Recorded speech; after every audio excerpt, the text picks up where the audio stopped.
building or skyscrapers, where we create machines that leverage our muscles. A girl in Africa with her smartphone now has access to more intelligent information than the President of the United States or Germany did 20 years ago. These are brain extenders. They extend our reach physically and now mentally, and that's how we're going to use them, basically by making ourselves smarter, which we already are. I mean, who here can do their work without these brain extenders we already have? And they're already quite intelligent, but they make us smarter. They enable us to do work that we couldn't otherwise do. And so maybe in the Q&A we'll get to employment, but I'm very optimistic about that.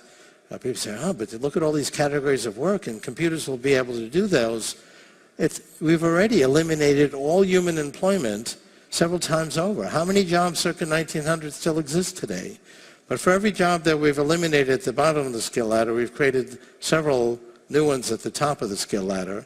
The political problem is, if I were talking to people in 1900, I'd say, well, 40% of you work on farms and 25% of you work in factories, so two-thirds of you work in factories or farms. I predict in 100 years that's going to be 2% on farms, 9% in factories, and everybody go, oh my God, I'm going to be out of work. And I would say, well, don't worry, we're going to invent new jobs that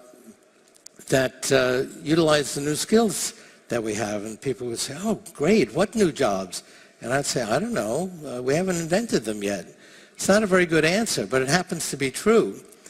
We actually, in the United States, we had 22 million jobs, employing 30% of the available population in 1900. Today we have 124 million jobs, employing 44% of the population. And the average job pays 11 times as much in constant dollars per hour than it did 100 years ago. So the trends are positive. I believe that's going to continue.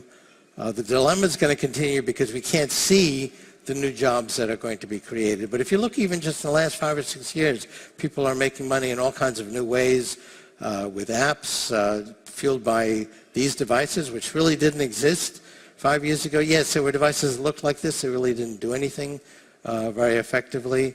We're going to continue on that trajectory. And we're also going to be